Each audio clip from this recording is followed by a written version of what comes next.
빨간 부채, 파란 부채 이야기 시작하겠습니다. 햇볕은 쨍쨍하고 바람 한 점 없는 무더운 날이었어요. 머리 허연 할아버지가 길을 가는데 저 앞에 반드르르한 비단 주머니가 떨어져 있었어요. 응? 이게 뭐지? 할아버지가 비단 주머니를 열어보니 부채 2개가 들어있었어요. 오호호, 더운데 마침 잘 됐구나. 할아버지는 빨간 부채를 슬슬 붙였어요. 그런데 이게 웬일이에요? 코가 쭉쭉쭉 길어지지 뭐예요? 아이고, 내 코가 왜 이러지? 할아버지는 코를 잡고 펄쩍펄쩍 뛰었어요. 쩔쩔매던 할아버지가 혹시나 싶어 이번에는 파란 부채를 살살 붙였죠. 그랬더니 코가 도로 쑥쑥쑥쑥 줄어들었어요. 아휴, 다행이다. 할아버지는 코를 만지작거리며 한숨을 쉬었어요. 할아버지는 부채를 요리조리 살펴봤어요. 요것이 바로 요술부채로구나. 할아버지는 부채를 들고 싱글벙글 웃었어요. 빨간 부채로 코를 쭉쭉 누렸다가 파란 부채로 도로 쑥쑥 줄였지요. 할아버지는 갑자기 불쑥 욕심이 났어요. 이러고 있을 게 아니라 요술부채로 돈을 벌어야겠다. 할아버지는 동네에서 제일 가는 부잣집을 찾아갔어요. 마침 부자 영감은 낮잠을 자고 있었어요. 할아버지는 살금살금 다가가 빨간 부채를 살랑살랑 붙였어요. 그러자 부자 영감의 코가 쭉쭉쭉쭉 길어졌죠. 그런 줄도 모르고 부자 영감은 쿨쿨 낮잠만 잤어요. 깨어나면 놀라 까무러치겠지? 부자 영감의 코가 방망이만큼 길어지자 할아버지는 슬그머니 달아났어요. 잠에서 깬 부자 영감은 화들짝 놀랐어요. 아이고, 내 코가 왜 이래? 부자 영감은 코를 붙잡고 소리소리 질렀어요. 의원을 부르고 약을 먹어도 아무 소용이 없었어요. 마당새가 있는 힘껏 코를 밀어 넣었지만 그런다고 늘어난 코가 줄어들겠어요? 내 코를 고쳐주는 사람에게 내 재산의 절반을 주겠소. 부자 영감은 울면서 소리쳤어요. 소문을 듣고 여기저기서 사람들이 구름같이 모여들었지요. 모두들 저마다 별별 방법을 다 써봤지만 아무도 코를 고치지 못했어요. 그렇게 며칠이 지났어요. 할아버지는 그제야 슬슬 부자 영감을 찾아갔어요. 진하게 끓인 보리차 한 사발과 파란 부채를 챙겨 들고 말이에요. 이 약을 드시면 금세 나을 겁니다. 할아버지는 벌컥벌컥 보리차를 마시는 부자 영감에게 살살 부채질을 했어요. 부자 영감이 약사발을 내려놓자 코가 감쪽같이 멀쩡해졌죠. 아이고, 이제야 나았구나. 이보게 정말 고맙네. 약속대로 내 재산 절반을 줌세. 그래서 할아버지는 재물을 잔뜩 받았어요. 부자가 된 할아버지는 날이면 날마다 놀고 먹었어요. 심심할 때면 빨간 부채로 또 파란 부채로 코를 늘렸다 줄였다 장난을 쳤지요.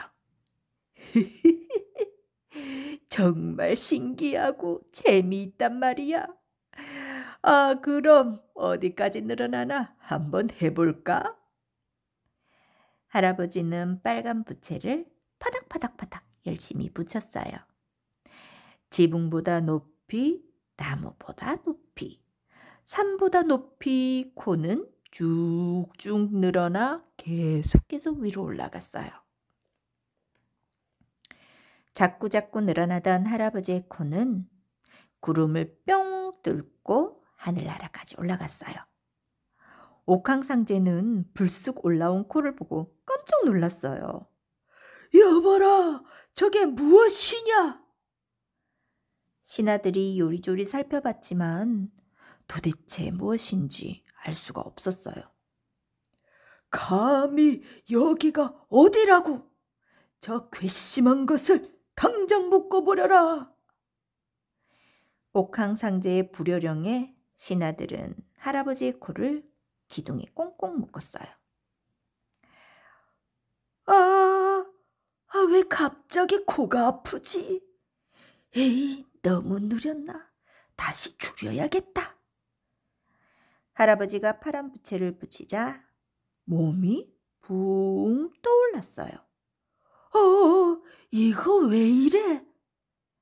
할아버지가 부채질을 할수록 지붕보다 높이, 나무보다 높이, 산보다 높이 계속 위로 올라갔어요.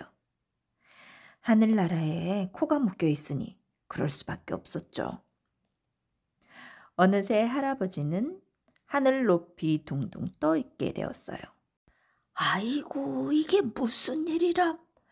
괜한 욕심을 부리다 내가 벌을 받나 보구나.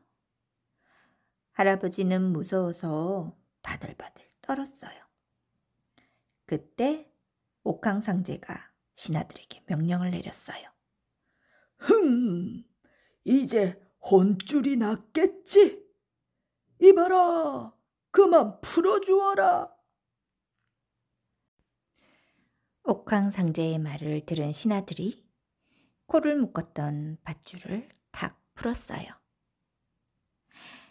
그러자 할아버지는 소리를 지르며 그만 땅으로 떨어지고 말았답니다. 죽은 사람을 구한 은덕 이야기 시작하겠습니다.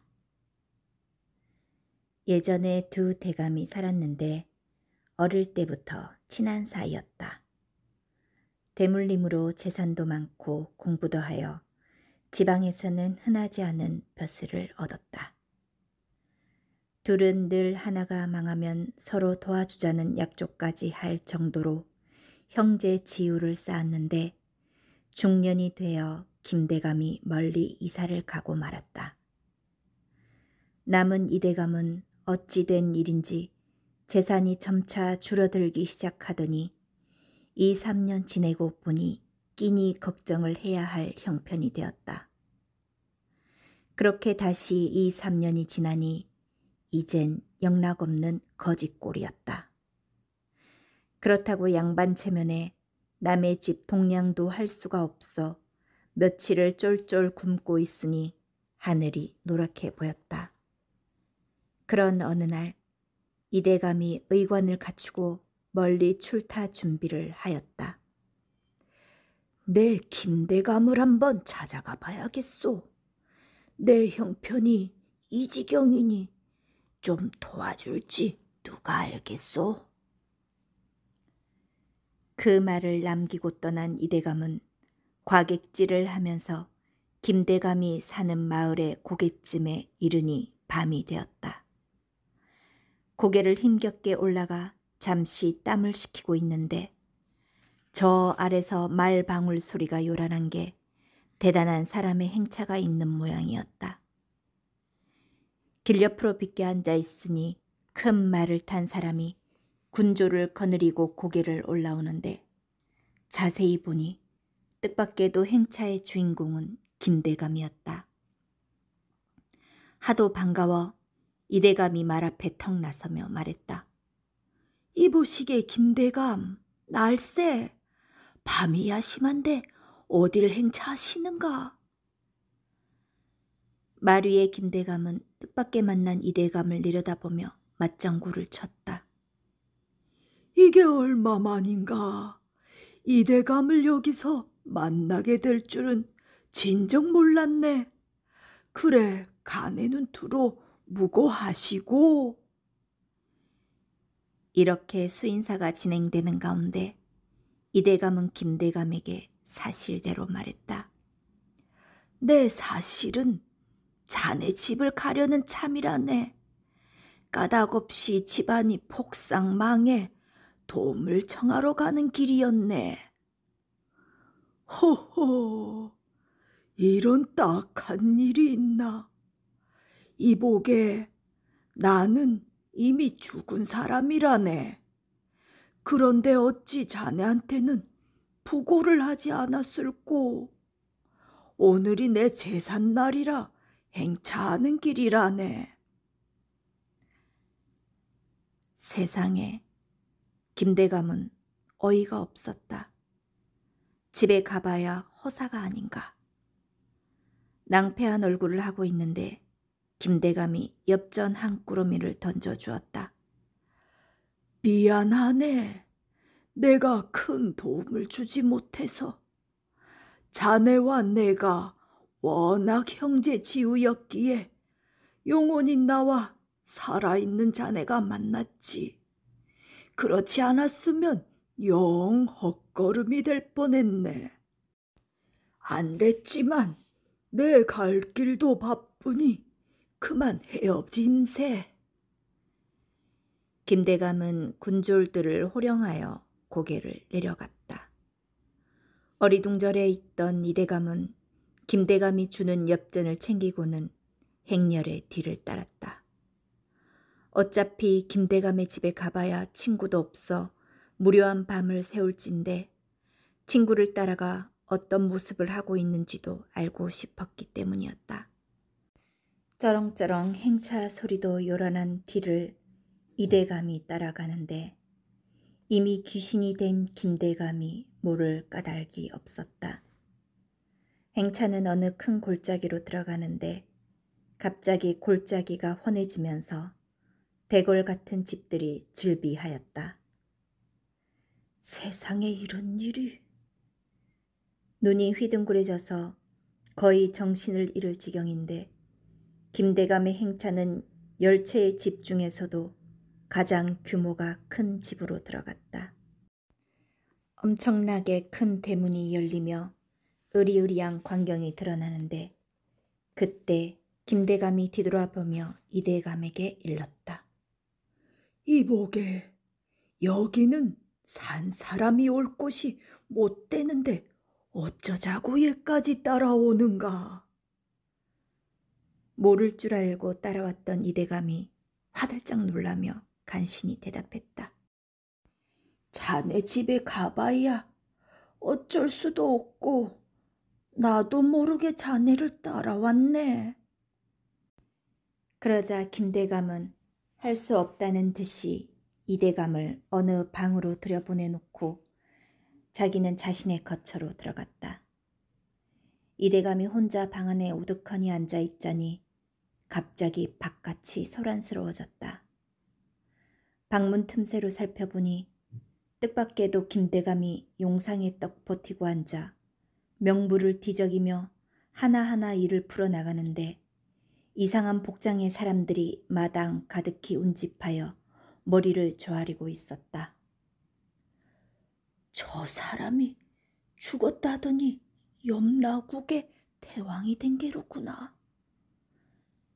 그렇게 생각하고 있는데 김대감이 갑자기 소리를 친다.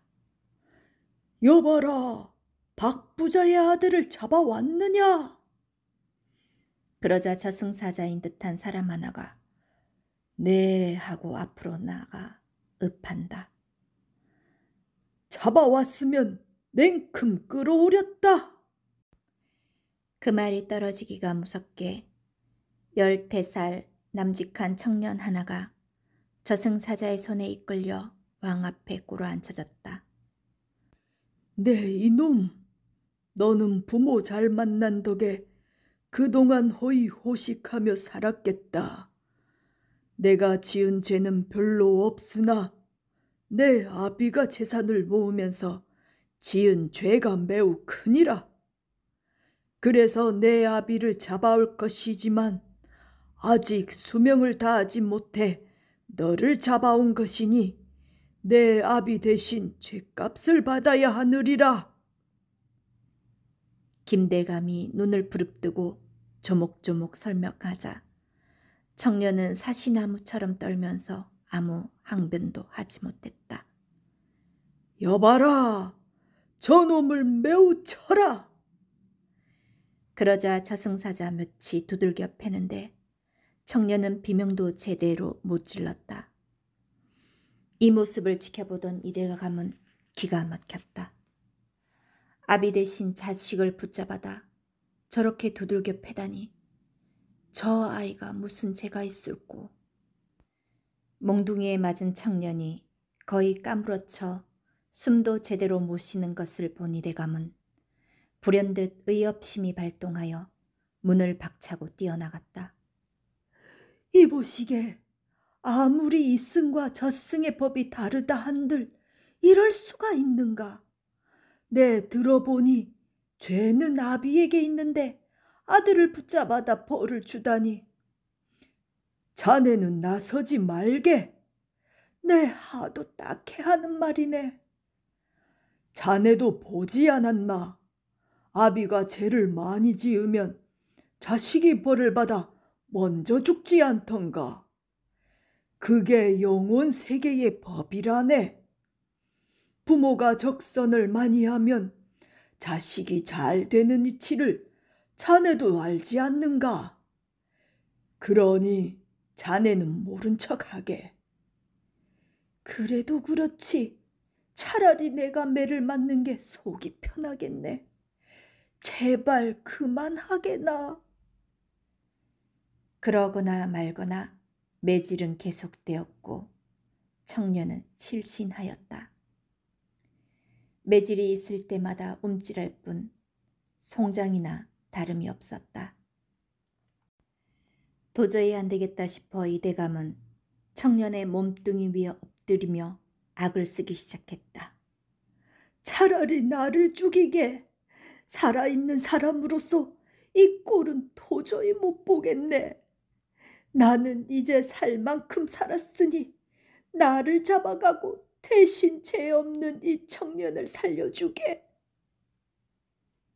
김대감은 난처하기 짝이 없었다. 산자와 죽은 자의 생각이 다르기는 하다지만 생전에 친구가 저렇게 자기를 죽이고 청년은 살려달라고 하니 친구의 청을 거절할 수도 없고 자기 뜻대로 하자니 친구에게 못할 짓을 하는 것 같았다. 염라국 대왕이 된 김대감으로서는 청년 하나 살리고 죽이는 것쯤은 아무 일도 아니었다. 생전의 친구인 이대감이 저렇게 팔을 걷어붙이고 나서서 청년을 살려달라고 하니 마음에 동요가 안 생길 리가 없었다. 여봐라, 그 놈을 일단 방 안에 쳐넣어둬라. 그리고 이보게 이대감, 자네도 방에 들어가 있게. 내 좀 생각할 게 있으니. 고마우이. 그럼 저 청년을 살려주는 곳으로 알겠네. 그렇지 않으면 난 여기서 꼼짝도 않겠네. 사생결단을 내고 말겠다는 이대감의 말에 김대감도 할 수 없다는 듯 저승사자에게 명령하였다. 이봐라, 그 청년을 되돌려 보내도록 하라. 그제야 이대감은 김대감에게 몇 번이고 고맙다고 말을 한 후에 자기 방에 돌아와 잠이 들었다. 눈이 부시고 산새들의 지저귐 소리에 잠을 깨보니 산골짜기에 집이라고는 한 채도 보이지 않는 곳에 자기는 큰 바위 위에 덩그러니 누워 있었다. 두리번거리며 어젯밤에 김대감이 준 돈꾸러미를 찾아보니 옆에 그대로 있었다. 내가 꿈을 꾼 것이 아니야. 어제의 일은 현실이었어. 그는 서둘러 골짜기를 빠져나와 김대감 집을 찾으니 역시 그는 1년 전에 죽었고 어제 저녁이 제사였다고 했다. 김대감의 가족들로부터 대접을 잘 받고 박 부자의 집이 어디냐고 물으니 거기서 얼마 떨어지지 않은 마을이라고 가르쳐 주었다. 어제의 일을 확인도 하고 그 청년이 정말 살았는지 알고 싶어 찾아가 보니 큰 잔치가 벌어지고 있었다. 웬일인지 하인에게 물으니 어젯밤 3대 독자인 주인집 아들이 까닭 모르게 죽어 초상칠 준비를 하는데 오늘 새벽에 되살아나 초상 음식이 잔치 음식이 됐다고 소상히 일러주었다. 그러면서 안으로 들어가 술이라도 한잔 하시라며 억지로 끌고 들어갔다. 엊그제까지만 해도 천하의 구두쇠였던 주인 영감이 아들이 저승 갔다 온 이야기를 들은 후 누구라도 적선을 베풀겠다는 말씀이 계셨습니다. 어서 안으로 드시지요. 그냥 정말 살았는지 확인만 하고 돌아갈 생각이었는데 그는 마지못해 대골 같은 집 안으로 들어갔다. 푸짐한 잔치상이 이대감 앞에 놓여지고 하인들이 일일이 찾아다니며 술을 따르고 권하는데 넓은 마당이 사람들로 꽉 찼다. 그리고 박 부자와 아들이 사람들 사이를 헤집고 다니면서 술을 권하고 그동안 잘못한 일을 뉘우친다고 외치고 다니고 있었다. 그 부자는 이대감 앞에까지 왔다. 그의 아들이 이대감을 유심히 살피더니 이내 무릎을 꿇고 큰 절을 하였다. 다른 사람들이 아들의 갑작스런 행동에 의아해했지만 청년은 엎드린 채 말을 하였다. 어르신께서 여기와 계시는 줄은 몰랐습니다. 저의 목숨을 건져주신 분이시니 어떻게 무엇으로 보답을 해야 좋을지 모르겠습니다. 그리고는 방으로 다시 모시고 자기 아버지에게 저승에서 있었던 일을 자세하게 아뢰니 그의 아버지도 이대감에게 큰 절을 올렸다. 자칫 대가 끊어질 뻔했는데 어르신의 도움으로 무사하게 되었으니 제 목숨을 들여도 부족할 듯합니다. 그렇게 생명의 은인을 극적으로 만난 박 부자는 이대감과 의형제를 맺고 많은 재산을 나누어 주어 잘 살게 해주었다. 그리고 이대감이 시키는 대로 재산을 아끼지 않고 좋은 일에 내놓거나 어려운 사람이 있으면 도와주어 오래도록 오손도손 잘 살았다. 용을 아내로 둔 아전 첫 번째 이야기 시작하겠습니다. 신라시대 말 한반도를 호령하던 지방 호족들은 고려가 세워진 이후 중앙의 강력한 통제를 받게 되었다. 그들 중 일부는 고려가 세워질 때 중앙에 들어가 지배층이 되었으나 그러지 못하고 지방에 남은 이들은 향리가 되어 중앙에서 보낸 관리들을 돕는 향역을 치르게 되었다. 시간이 지날수록 중앙의 통제는 점점 더 강해져 그들에게 부과된 역은 무거워져만 갔고 반대로 그 처우는 나빠져만 갔다. 조선시대에 이르러서는 녹봉을 거의 받지 못했음에도 관아에서 발생하는 모든 비용을 스스로 부담해야 했고 중인 신분으로 양반을 모시며 갖은 멸시를 받게 되었다. 또한 향역은 대물림되었기 때문에 갖은 방법으로 역에서 벗어나려 하였으나 매우 드문 일이었기에 대부분은 끝내 그 굴레에서 벗어나지 못했다. 조선시대에 이들은 아전이라고 불렸다. 평안도 철산 땅에 이의남이라는 향리가 있었다. 그는 관아에서 지인이라는 직책을 맡고 있었다. 지인은 관아의 도장을 관리하는 사람을 일컬었다. 성품이 어질고 매사에 우직하여 넘침이 없으니 고을 사람들의 신뢰를 받았다. 고을의 원님 또한 그를 매우 총애하여 어딜 가나 그를 대동하고 크고 작은 일을 맡게 하였다. 그러던 어느 날 원님이 그에게 말했다. 내 이번에 한양에 갈 일이 있으니 자네도 함께 감세. 여부가 있겠습니까? 은암은 원님을 따라 상경하여 며칠 동안 일을 보게 되었는데 한양에서의 마지막 날에 이르러 문득 울적한 마음이 들었다.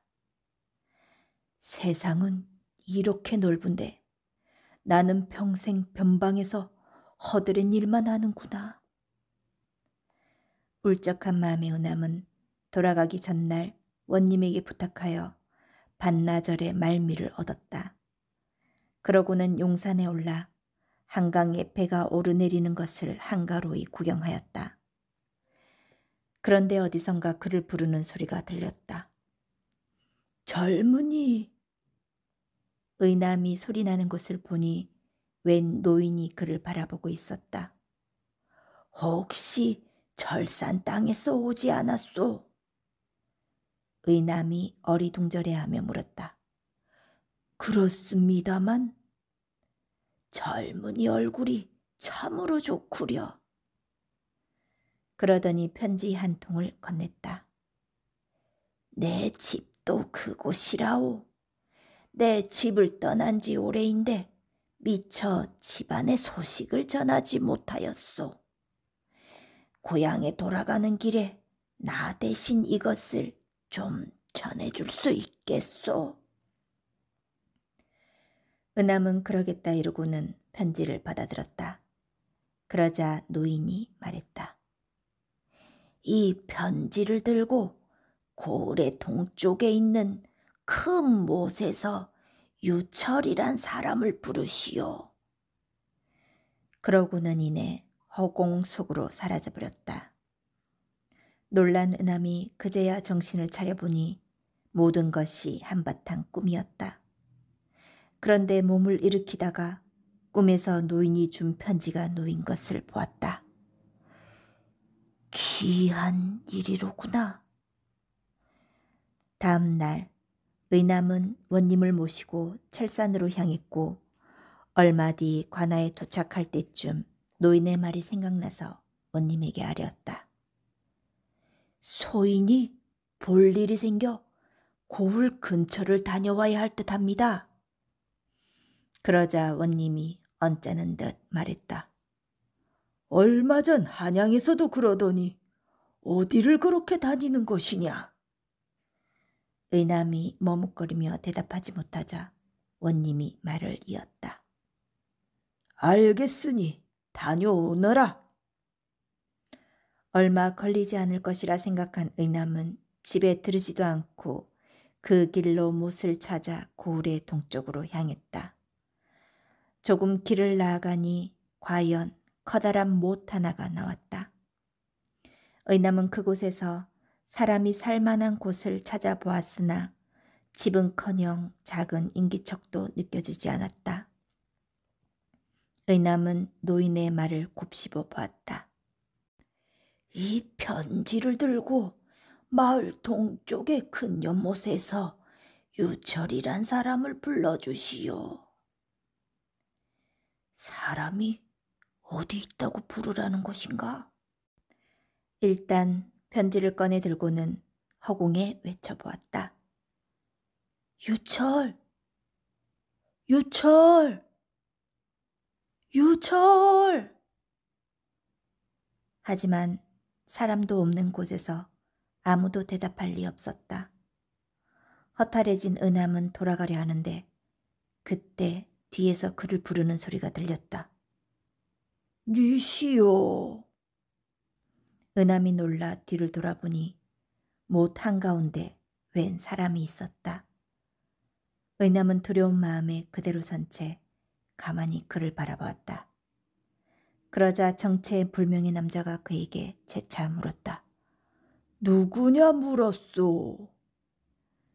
의남은 선뜻 대답하지 못하다가 잠시 후 입을 떼었다. 용산에서 만난 노인장께서 이 편지를 전해주라 하셨습니다. 그러자 남자가 물살을 가르며 다가오더니 편지를 받아들었다. 이내 편지를 다 읽었는지 의남에게 말했다. 여기서 잠시 기다리시오.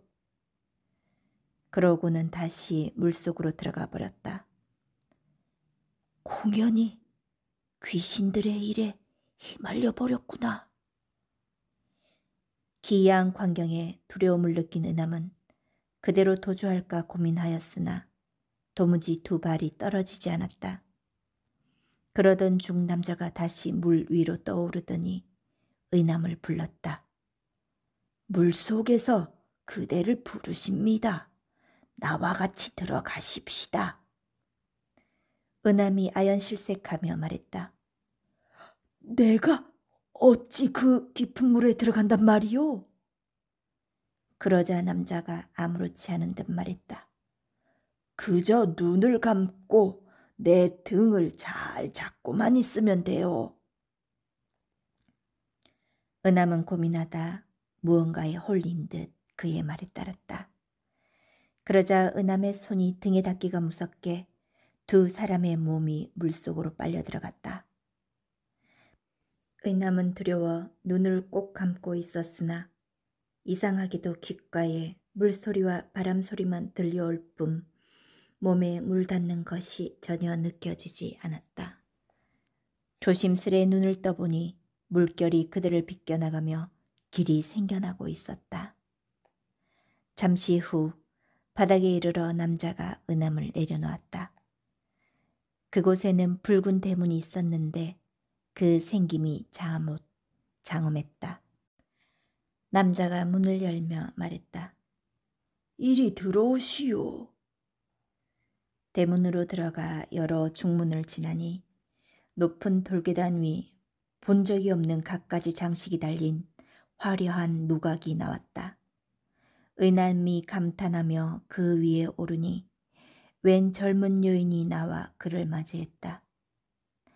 한동안 아버지의 소식을 듣지 못하였는데 이렇게 편지를 전해주시니 감사할 따름입니다. 의남이 물었다. 이곳이 어디입니까? 그러자 여인이 미소를 지으며 답했다. 이곳은 수부입니다. 아버지께서 자리를 비우신 사이 제가 다스리고 있지요. 그러고는 음식을 내오며 그를 대접하였는데 모두 무태서는 볼 수 없는 진귀한 것들이었다. 또한 그녀는 의남에게 큰 집을 지어주어 머물게 하며 융숭이 대접하였다. 그렇게 며칠 동안 의남이 그녀의 대접을 받으며 이런저런 이야기를 나누니 그간의 의심은 씻은 듯 사라졌다. 또한 여인의 아름다움과 고운 성품에 반하여 그녀를 흠모하게 되었다. 그러던 중 하루는 여인이 다가와 그에게 말했다. 사실 아버지 말씀에 이르길 편지를 가지고 온 분의 덕이 높으니 도착하시는 대로 혼인을 하라 하였습니다. 나리의 뜻은 어떠신지요? 의남은 기다렸다는 듯 흔쾌히 수락하였다. 좋습니다. 나 또한 바라고 있던 바입니다. 그러자 여인이 걱정되는 낯빛으로 물었다. 지금은 사람의 모습을 하고 있지만 저는 용녀입니다. 그래도 괜찮으시겠습니까? 괜찮습니다. 거리낄 것이 무엇이 있겠습니까? 두 사람은 수부에서 혼례를 올렸고 즐거운 나날을 보냈다. 그런데 의남은 슬슬 무태의 일이 걱정되기 시작했다. 그래서 아내에게 말했다.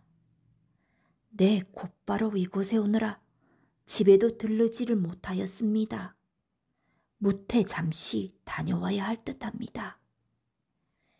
그러자 용녀가 잠시 고민하더니 말했다.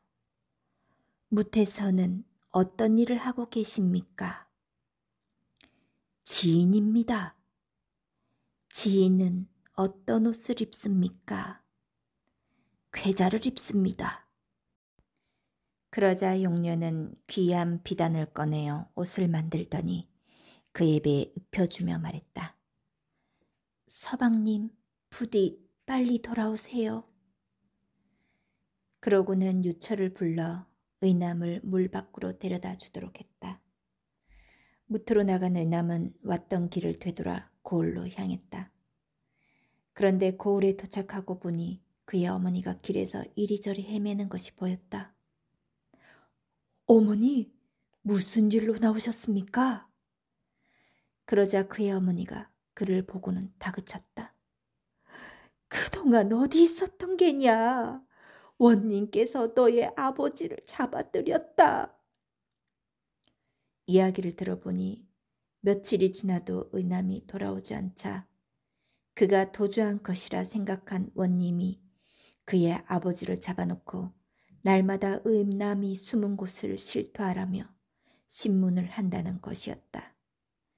그의 어머니 또한 며칠을 바깥에서 헤매며 아들을 찾아다닌다는 것이었다. 의남은 눈앞이 아찔하여 그 길로 관하로 달려갔다. 의남이 도착하자 관노가 원에게 의남이 왔음을 알렸다. 그러자 원님이 창문을 열어 마당에 엎드린 의남을 보며 물었다. 어디를 갔다 온 것이냐? 소인이 일이 길어져 약속한 날짜에 오지 못하였습니다. 한 번만 너그러이 용서해 주십시오. 원님은 소리쳐 의남을 꾸지려는 찰나 그가 입은 낯선 옷이 눈에 들어왔다. 그 옷감의 선이 살아 움직이는 듯하고 기이한 빛을 뿜어내니 마치 인간 세상의 물건이 아닌 듯 보였다. 원님은 의남의 죄를 묻는 것도 있고 그에게 물었다. 그 옷은 어디서 난 것이냐? 의남은 망설이며 쉽게 입을 떼지 못하였다. 어디서 났냐? 묻지 않느냐? 그것이...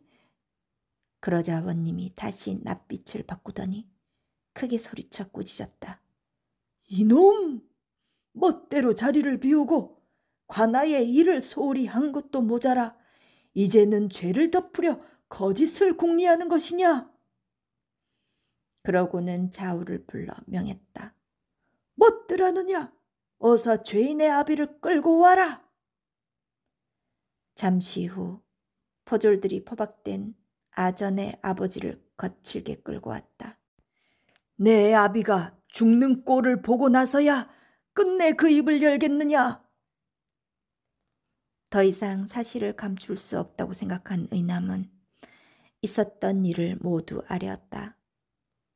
용산에서 기이한 노인을 만난 일부터 수부에서 혼례를 올린 일까지 하나도 빠짐없이 이르니 원님이 차갑게 웃으며 말했다. 나더러 그 호황된 이야기를 믿으라는 것이냐? 제가 어찌 감히 나리 앞에서 거짓을 고하겠습니까? 맹세코 털끝만큼도 거짓을 고하지 않았습니다. 의남이 억울함을 호소하니 본래 그를 깊이 신뢰하던 원님 또한 그 말이 사실일 수도 있겠다는 생각을 하게 되었다. 원님은 잠시 생각하더니 이내 비릿한 미소를 지으며 말했다. 내 말에 따르면 내 아내는 용녀이니 그 자태가 자목 궁금하구나. 내 아내를 한번 보고 싶구나. 원의 그 말에 의남이 또다시 머뭇거리자 원님의 손짓에 그의 아버지는 매질을 당하기 시작했다. 으으으으. 아버지가 고통에 못 이겨 비명을 지르니 의남이 급히 엎드려 울부짖으며 원님에게 빌었다. 가서 의논해 보겠나이다. 소인의 아비를 살려주십시오. 그러자 원은 매질을 멈추게 하고는 자리에서 일어나 의남에게 다가갔다. 만일 그 말이 거짓이라면 내 아비는 물론이고 너의 집안은 큰 화를 입게 될 것이다. 알겠느냐? 여부가 있겠습니까? 용을 아내로 두나전 두 번째 이야기 시작하겠습니다. 의남은 그 길로 수부에 들어가 아내에게 있었던 일을 말하며 모습을 드러내 주기를 부탁하였다. 하지만 용녀는 곤란한 듯 난색을 보이며 말했다. 하늘의 뜻 없이 무태의 모습을 드러내는 것은 아니 될 일입니다. 그러자 의남이 아내의 손을 잡으며 애처롭게 빌었다. 부인, 내 어찌 그것이 어려운 일인 줄 모르겠습니까? 하지만 내 아버지가 죽게 생겼으니 내 일이 부탁하는 것입니다. 의남의 간곡 간청에 용녀도 끝내 하는 수 없다는 듯 말했다. 땅의 주인께서 그렇게 말씀하시니 어쩔 수 없겠군요. 내일 해가 질 때쯤 목가에 원님을 모시고 오십시오. 의남은 다시 무트로 나와 원님에게 아내의 뜻을 알렸고 원님은 흥미롭다는 듯 그리하겠다고 하였다. 의남은 원에게 아내를 보여주겠다 약속하고 집으로 돌아가면서 한편으로는 안심하면서도 다른 한편으로는 몹시 괴롭고 슬픈 마음에 눈물이 비오는 듯 내렸다. 다음날 원님은 목가에 큰 장막을 치게 하고는 그 아래 앉았다. 또한 소문을 들은 고을 사람들도 용녀를 보겠다며 노도나도 몰려와 목가에 북새통을 이루었다. 드디어 해가 질 때쯤 원님이 의남에게 명했다. 이제 나오라 하거라. 참담한 심정으로 의남이 물가에서 외쳤다. 유철! 그러자 유철이 물 아래에서 올라오더니 물 밖의 모습을 드러내지 않은 채 의남에게 물었다. 융복을 입고 나갈지 평상복을 입고 나갈지 여쭤보라 하십니다. 이 말에 의남이 원님에게 이것을 전하니 원님이 잠시 고민하다 말했다. 이왕 보는 것인데 평상복보다야 화려한 융복이 낫겠지. 이를 다시 의남이 전하니 유철은 고개를 끄덕이고는 다시 물속으로 내려갔다. 그리고 잠시 후 못이 끓어오르기 시작했다. 그러고는 물 표면에서 뿔이 솟아오르더니 이내 커다란 황룡 한 마리가 수면을 뚫고 그 모습을 드러냈다. 용의 눈은 번갯불과 같이 번쩍였고 누런빛을 내는 비늘은 하나하나 살아 움직이는 듯했다. 물속에서 나온 용이 굉음과 함께 하늘로 몇 장이나 솟아오르자 이를 본 구경꾼들은 모두 놀라 뒤로 나자빠졌고 원님 또한 몹시 놀라 두 눈을 가린 채 앞으로 엎어져 버렸다.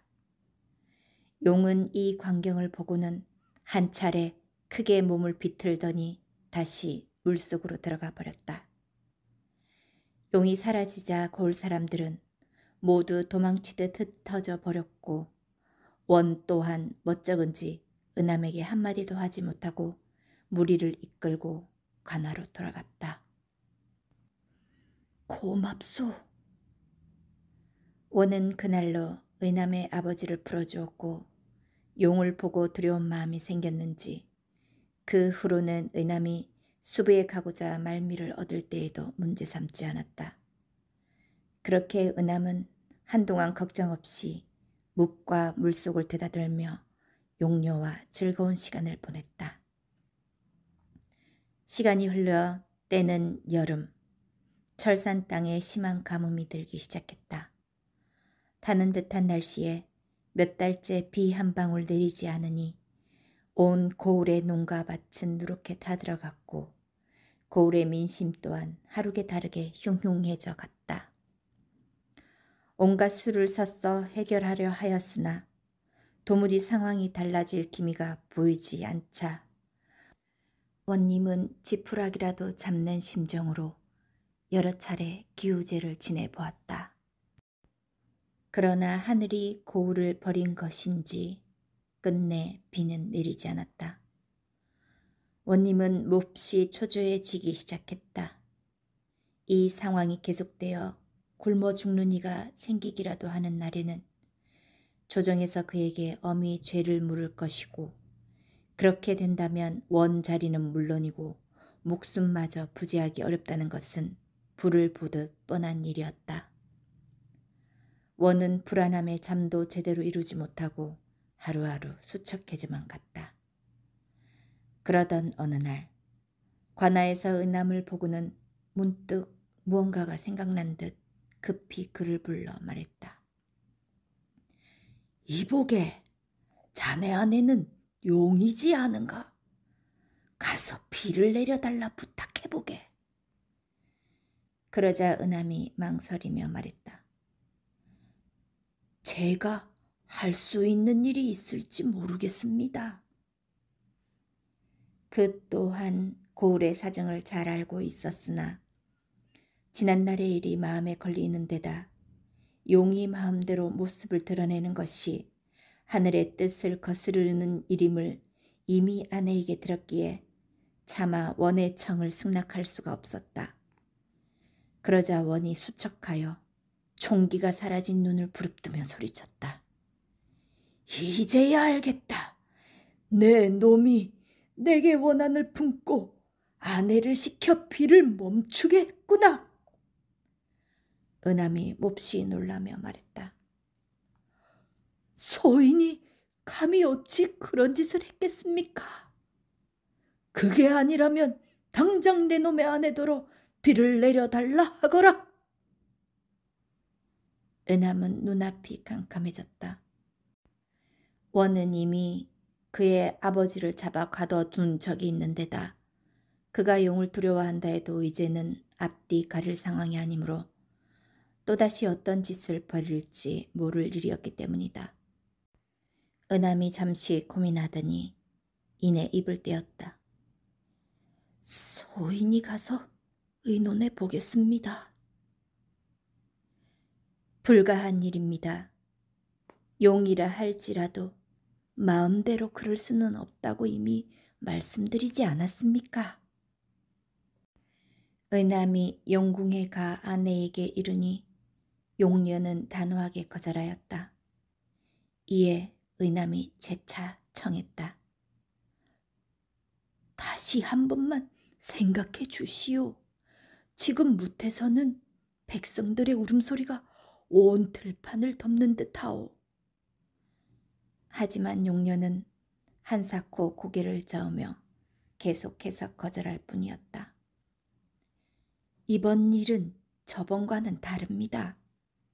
상제의 명 없이 멋대로 비를 내렸다간 어떤 벌을 받게 될지 모릅니다. 가뭄으로 원이 공경에 처하여 이번에도 내게 어떤 짓을 벌일지 모르오. 조금이라도 좋으니 내 얼굴을 봐서라도 조금만 비를 내려주시구려. 내 이렇게 부탁하겠소.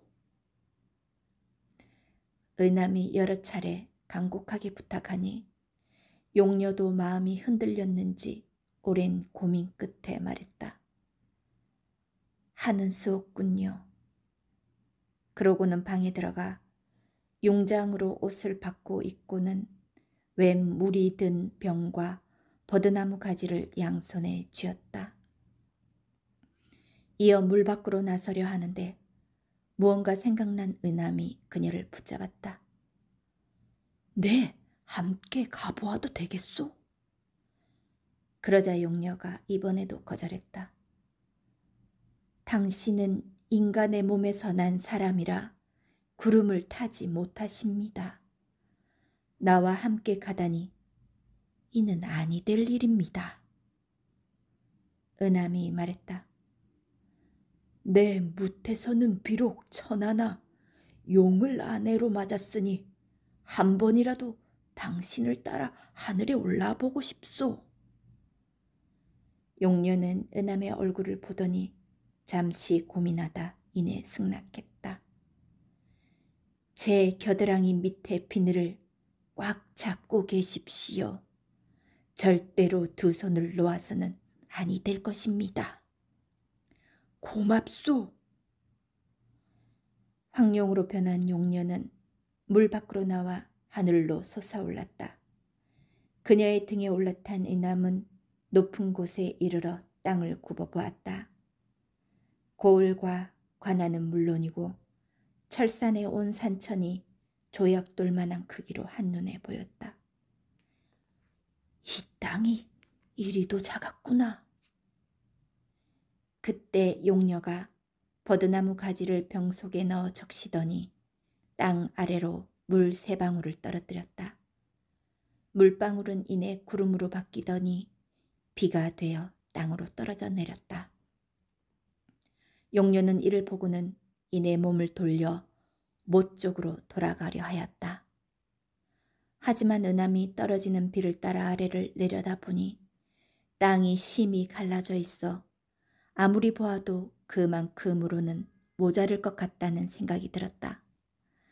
또한 저 멀리 논밭에 흩어져 주저앉은 이들의 모습을 보니 마치 그들의 탄식 소리가 귓가에 울리는 듯 측은한 마음이 일었다.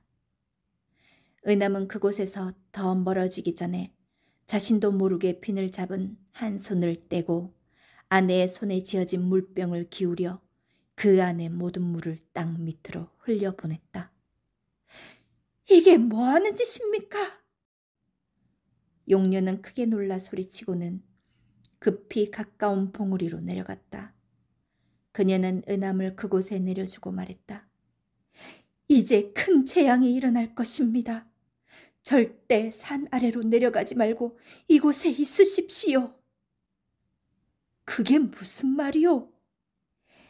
이럴 줄 알고 당신이 따라오는 것을 말린 것이었습니다. 수부의 물 한 방울은 뭇에서는 한 마을 전체를 덮을 수 있는 비라 3방울이면 좋겠습니다. 그런데 물병을 모두 쏟아버렸으니 이 땅은 이제 큰 물난리로 모두 잠겨버릴 것입니다. 그럼 이제 어찌 되는 것이오? 하늘에 내 죄를 스스로 알린 꼴이 되었으니 나는 이제 벌을 피할 수 없게 되었습니다. 용녀는 그렇게 말하고는 눈물을 흘리며 말을 이었다. 나는 이제 가볼 곳이 있습니다. 당신이 나와의 정을 잊지 않았다면 홍수가 그친 뒤 백각산 아래 나를 보러 와 주십시오. 그리고는 은함을 내려두고 하늘로 솟구쳐 올라 어디론가 떠났다. 비가 그친 뒤 은함이 땅과 물이 닿는 곳으로 가보니 온 고울이 좋기 한 장은 잠겨 있었다. 구릉들은 무너져 평지와 구분할 수 없게 되었고 아무리 둘러봐도 논밭은 흔적조차 보이지 않았다. 이를 어찌한단 말이냐. 탄식해봤자 이미 늦어버렸다. 홍수가 그친 뒤 은함은 아내를 찾아 그녀가 말한 백각산으로 가보았다. 하지만 한참을 찾아도 그녀가 있을 만한 목가는 없었고 모두 거친 바위들 뿐이었다. 종일 아내를 찾다 해가 저물어 돌아가려던 찰나 바위 틈 사이 황룡의 그림자가 보였다. 이를 본 은함은 그곳으로 급히 달려가 보았다. 내가 왔소! 그런데 그곳에는 황룡의 잘린 머리만 떨어져 있을 뿐이었다.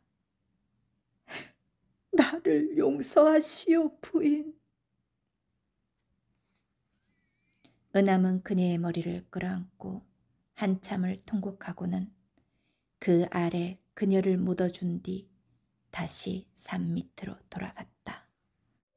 쇠를 먹는 불가사리 이야기 시작하겠습니다. 멀고 먼 옛날 깊은 산속에 스님이 살았어요. 하루는 스님이 밥을 먹다가 방바닥에 밥풀을 흘렸어요. 심심한데 요걸로 뭘 만들어 볼까? 스님은 밥풀로 조물락조물락 자그마한 짐승 모양을 빚었어요. 생긴 게 코뿔소 같기도 하고 두꺼비 같기도 한 게 참 요상했죠. 스님은 이것의 이름을 불가사리라고 짓고 주문을 외웠어요. 수리수리 마수리 불가사리야 깨어나라. 그러자 불가사리가 꼬물꼬물 움직이더니 밥상으로 꾸물꾸물 기어오르는 거예요. 그러더니 숟가락을 똑똑 끊어 먹고 젓가락까지 오독오독 씹어 먹네요. 허허, 쇠부치를 먹다니 신기한 놈일세. 불가사리는 그날부터 절에 있는 쇠부치를 야금야금 먹어댔어요. 어느새 불가사리는 강아지만큼이나 커졌어요. 잘강 배고프다 배고파. 불가사리는 더 먹을 게 없자 절 밖으로 뛰쳐나갔어요. 어찌나 빠른지 붙잡을 새도 없었죠. 불가사리는 쇠 냄새만 맡고 대장간으로 쑥 들어갔어요. 그러고는 닥치는 대로 쇠부치를 입안에 쓸어 넣었죠. 하지만 아무리 먹어도 불가사리는 배가 차지 않았어요. 잘강 배고프다 배고파. 불가사리는 이 마을 저 마을 돌아다니며 대장간이라는 대장간은 모조리 쑥대밭으로 만들었어요. 쇠를 먹는 괴물이 나타났다. 사람들은 불가사리만 나타나면 도망치느라 정신이 없었죠. 덩치가 집채만큼 커진 불가사리는 쿵쾅쿵쾅 달려가 전쟁터에 이르렀어요. 오랑캐들이 공격을 퍼붓고 있었죠. 콕콕콕콕, 쇠 냄새가 난다. 불가사리는 오랑캐의 칼과 창을 몽땅 삼켰어요. 날아오는 대포알까지 척척 받아먹었죠. 꽈드덕 맛있다 맛있어. 불가사리가 무기를 죄다 먹어치우자 오랑캐들은 허겁지겁 도망가기 바빴답니다. 불가사리 덕분에 오랑캐가 물러나자 임금님은 큰 잔치를 열었어요. 나라를 구한 불가사리를 배불리 먹이도록 하여라. 궁궐 마당에 쇠부치가 산더미처럼 쌓였어요. 불가사리는 그 많은 쇠부치를 한 입에 털어놓고는 다시 소리쳤어요. 잘강 배고프다 배고파. 그러고는 새 냄새를 따라 궁궐을 뛰쳐나갔죠. 그때부터 불가사리는 큰 골칫거리가 되었어요. 온 나라를 휘저으며 쇠란 쇠는 모조리 먹어대니 쇠부치가 남아나질 않았어요. 아이고, 호미도 낫도 없으니 이 농사를 어떻게 짓나. 밥 지을 솥 하나 없으니 큰일이에요. 온 백성이 불가사리를 원망했어요. 임금님은 당장 불가사리를 잡아들이라고 했어요. 수많은 병사가 달려들었지만 소용없었어요. 활과 창을 날리면 퉁퉁 튕겨나왔고 쇠 그물을 던지면 뚝뚝 잘라 먹었죠. 철컹철컹 배고프다 배고파. 불가사리는 더 큰 소리로 울부짖었어요. 결국 임금님은 온 나라에 방을 붙였어요. 불가사리를 없애면 큰 상을 내리겠다. 마침 스님이 산에서 내려왔다가 방을 보게 되었어요. 아이고, 내가 만든 짐승이 무서운 괴물이 되었구나. 스님은 당장 궁궐로 찾아갔어요. 전하, 불가사리는 쇠를 먹고 자랐으니 큰 불로 녹여 없애야 합니다. 임금님은 스님 말대로 하기로 했어요. 스님은 병사들에게 커다란 장작더미를 쌓게 했어요. 그리고 그 위에 온갖 쇠붙이를 가득 올려놓고 불이 잘 붙도록 기름을 차르르 부어두었어요. 쿵쿵, 쇠냄새가 난다, 쇠냄새! 드디어 불가사리가 쿵쿵 땅을 울리며 나타났어요. 불가사리는 장작더미 위로 올라가더니 정신없이 쇠붙이를 먹기 시작했어요. 바로 지금이요! 스님의 말이 떨어지기가 무섭게 병사들은 장작더미에 불을 붙였어요. 활활 타오르는 불길 속에서 불가사리는 괴로운 듯 소리를 질렀어요. 꽥! 꽥! 불가사리는 입을 쩍 벌리며 불길을 활활 뿜어냈어요. 그러고는 힘이 빠진 듯 꿈틀대더니 온몸이 샘물처럼 녹아 뚝뚝 떨어졌죠. 마침내 불가사리는 완전히 녹아 스르르 땅속으로 스며들었어요. 불가사리가 죽었다! 불가사리가 죽었어!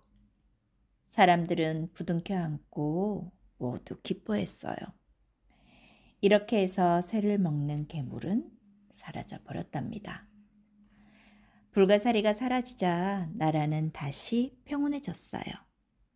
그 뒤로 불가사리를 본 사람은 아무도 없었답니다. 미륵의 보은 이야기 시작하겠습니다.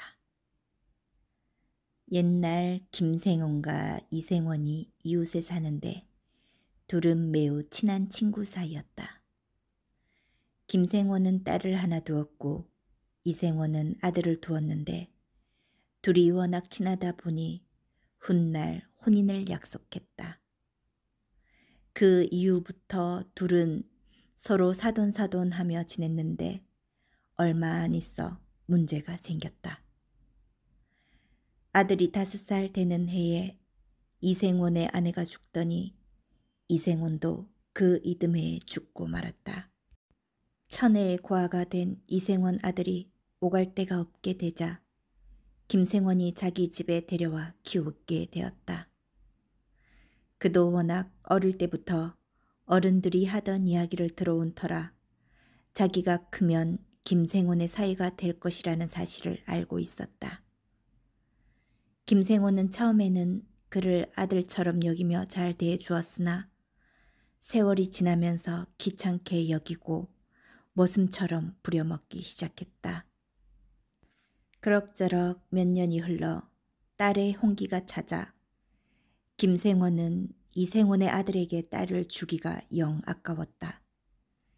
그래서 한 가지 생각해낸 것이 이생원의 아들을 멀리 보내놓고 그 사이에 딸을 시집 보내기로 꾀를 내었다.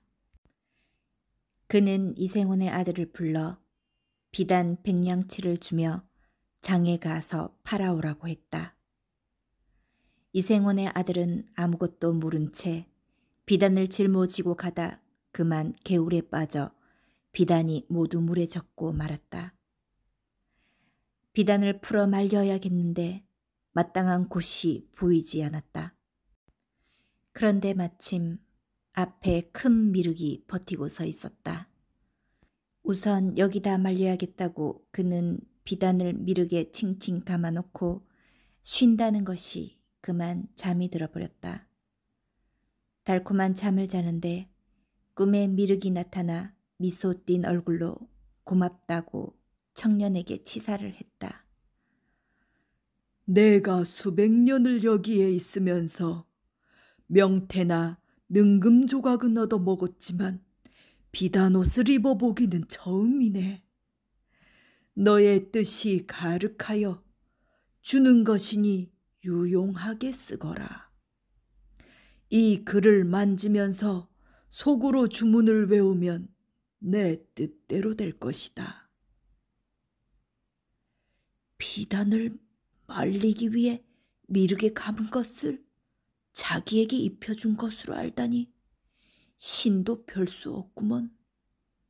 하고 생각하는 순간 눈을 떠보니 과연 머리맡에 글 한자씩이 쓰인 종이 2개가 있었는데 거기에는 그칠 지와 움직일 동 2자가 각각 쓰여 있었다. 그러나 그는 곧 고민에 빠졌다. 어디서 비단 값을 구한담? 꿈에까지 나타나 자기를 준 것이라며 치사를 하는데 감아놓은 것을 다시 가져갈 수도 없고. 그는 종이 2장을 주머니에 넣고 정처 없이 길을 가는데 신행길이 지나간다. 신랑은 말 타고 신부는 가마를 타고 가는데 그는 장난삼아 신랑 앞으로 나가 그칠지가 쓰여진 종이를 만지며 신랑 그칠지 하고 중얼거리니 신랑이 꼼짝을 못하게 되었다. 신행길 행렬이 이 모양이 되자 모두 난리가 났다. 온갖 수단을 다 써보지만 방법이 있을 리가 없었다. 그제야 그가 앞에 나서며 짐짓 모른 척 물었다. 갑자기 무슨 일이요? 글쎄, 이게 무슨 조화인지 모르겠소. 갑자기 신랑이 굳어 꼼짝을 하느니. 거참 낭패로군요. 어쩌다 이 지경까지 됐을꼬?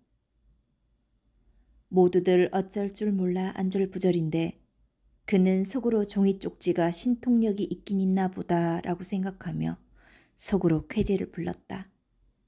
그리고 다시 말했다. 제가 신랑을 다시 움직이게 할 수 있는 방법이 있긴 한데 돈을 좀 내시겠습니까? 모두들 반가운 표정으로 청년을 둘러쌌다. 산행길에 낭패를 당한 판에 무슨 요구인들 못 들어줄까? 달라는 대로 줄 터이니 제발 신랑이나 움직이게 해주시오. 한 200냥이면 되겠습니다. 신랑 일행은 그 말이 끝나기가 무섭게 좋다고 하였다. 그러면서 200냥을 선뜻 내놓았다. 그는 짐짓 무슨 주문을 외우는 척하며 눈을 감고 혼자 중얼거렸다. 마지막까지 일행이 침을 삼키며 지켜보고 있는데 그는 속으로 신랑 움직일 똥 하고 외우면서 2 손을 하늘로 펴 도인같이 행동하였다. 그러자 꼼짝도 안 하던 신랑이 무슨 일이 있었냐는 듯 기지개를 켜며 어서 가자고 말하였다. 모두들 고맙다고 치아를 하며 먹을 것을 준 다음에 제갈 길을 갔다. 이거 보통 신통력이 아니군. 100냥을 들여 200냥을 벌었으니 배장사가 되었다. 그는 보란듯이 집으로 돌아가니 무슨 일인지 온 집안이 잔치 기분에 들떠 있었다. 자기와 어릴 때 혼약을 했던 딸이 다른 사람에게 시집을 간다는 것이었다. 놀란 것은 신부의 아버진 김생원이었다. 저놈 몰래 딸을 치우려 했는데 벌써 돌아오다니. 이 낭패도 보통 낭패가 아니구만. 어쨌거나 일이 이 지경으로 되었으니 사실대로 이야기해 줄 수밖에 없었다. 그래, 비단은 다 팔았느냐? 그는 200냥을 내놓으며 비단을 판 돈이라 말하였다. 그런데 저 몰래 따님을 시집 보내기로 했다니 이건 약조 위반이 아닙니까? 어릴 때 장난삼아 한 말을 가지고 무슨. 그러고는 사정을 하며 이해해 달라고 하니 그도 아무렇지도 않은 듯 대답하였다. 영감님, 좋은 일을 맞아 기쁘시겠습니다. 저도 따님의 행복을 기원하겠습니다. 고맙네, 고마워. 대신 내 재산을 좀 나눠줌세. 아닙니다. 괴념치 마십시오. 그렇게 대답하고 물러난 후 아무렇지도 않은 표정으로 웃으며 잔치 일을 거들었다. 다음 날이 되자 신랑 행렬이 당도하였다. 신랑이 대문 안으로 막 들어서려는 순간 그는 속으로 신랑 그칠지 하고 주문을 외웠다. 그러자 신랑이 꼼짝을 하지 않았다. 모두 우왕좌왕하는데 그제야 속으로 신랑 움직일 동 하자 신랑이 움직였다. 대문 안에서 그리고 마당에서 혼례식이 치러지기까지 몇 차례 그래 놓으니 신부 집에서는 난리가 났다. 아이고, 저런 병고를 어떻게 감당하겠느냐? 이 혼사는 무효다, 무효야. 잔치판이 엉망이 되어버렸는데 신랑이 돌아가고 나서도 문제는 계속되었다. 이젠 처녀가 그런 꼴을 당하게 된 것이었다. 이런 소문은 퍼져나갔으니 누가 처녀와 혼인을 하겠다고 하겠는가. 그제야 그가 김생원 앞에 나가 정식으로 청혼을 했다. 이제 어쩔 수 없으니 저를 사위로 삼아 주십시오. 적당한 날을 받아 둘이 혼례식을 올리니 그 이후로는 병고가 다시 생기지 않고 잘 살았다. 그는 간혹 혼자 중얼거렸다. 미륵님한테 비단옷을 한 벌 더 입혀드려야 되겠구만. 원기들의 복수 이야기 시작하겠습니다. 대대로 뼈대 있는 집안이 있었는데 어떻게 된 일인지 과부들만 남게 되었다. 선비 집안이어서 아들이 나면 과거를 보게 되고 과거를 봤다 하면 장원급제까지 하는 것은 좋았으나 급제를 하고 나면 그 다음 날 꼭 죽어버리고 말아 이제는 대가 끊기게 생겼다. 조상 대대로 모두 그런 형편이니 급기야 과거 보는 일은 남의 일처럼 되어버렸다. 이 집에 아들이 하나 있었는데 그의 아버지 역시 장원급제를 한 다음 날 급사를 했었다. 온 집안 식구, 여자들이 대를 잇기 위해 글 공부를 한사코 못하게 말렸다. 글 공부를 하게 되면 벼슬에 욕심을 두게 되고 벼슬을 하기 위해서는 과거를 보게 될 것이기 때문이었다.